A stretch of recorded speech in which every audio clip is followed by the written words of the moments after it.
The confrontation between David and Goliath is one of the most resonant stories in history, unfolding in the volatile borderlands of the ancient world.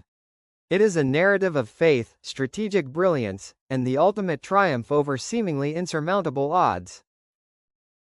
The armies of Israel, led by King Saul, and the powerful Philistines stood arrayed against each other in the valley of Elah, a crucial geographical corridor in the Shephelah. For 40 consecutive days, the tension was defined by a single figure, Goliath, a champion warrior from the Philistine city of Gath. Goliath was a colossal figure, described in some accounts as nearly 10 feet tall, though older manuscripts suggest he was closer to 6 feet 9 inches. Clad in heavy bronze armor and wielding massive weapons, the Philistine represented the apex of military prowess and technological advantage, a figure of such terrifying strength that he could wear armor weighing an estimated 125 pounds. His defiance terrified the entire Israelite army, including King Saul, leaving them dismayed and greatly afraid. Yet, modern analysis suggests that Goliath's immense size, the source of his apparent strength, was also the source of his greatest weakness. One scholars posit that the giant may have suffered from acromegaly, a pituitary disorder that, while granting him stature, would have made him slow and ponderous, and likely restricted his vision, causing him to suffer from a form of tunnel vision. 2 This visual impairment is hinted at in the text, which notes he was escorted by a shield-bearer who went before him. 3 The paralysis of the Israelite army was broken by the arrival of David, a young shepherd. David was incensed, not merely because of the military stalemate, but because Goliath was defying the armies of the living God.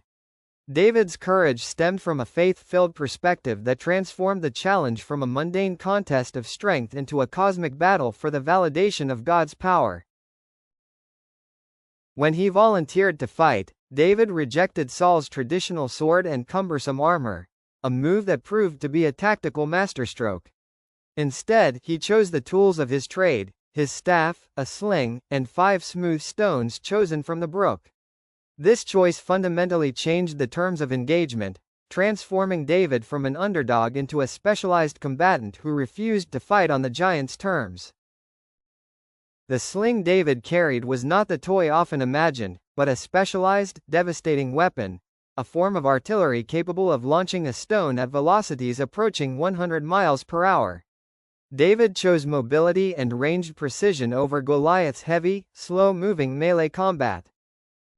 As David approached the Philistine, Goliath saw a mere youth, ruddy and handsome, and disdained him, cursing him by his gods and asking, "Am I a dog, that you come to me with sticks?"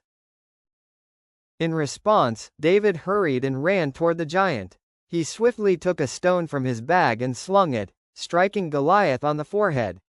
The projectile sank into the giant's head, and the massive warrior fell face first to the ground. David had prevailed with a sling and a stone, proving that God saves, not by sword or spear. David then ran to the fallen giant, drew Goliath's own sword, and cut off his head. Seeing their champion dead, the Philistine army fled in panic. The story endures as the ultimate testament that true victory requires specialized courage and innovation. David's success was secured by refusing to conform to the established rules of combat, and by using his perceived disadvantage, lack of traditional armor, to exploit the structural, physical weaknesses of his larger opponent. It remains a powerful call to abide in faith and trust in the divine when facing challenges that appear overwhelming.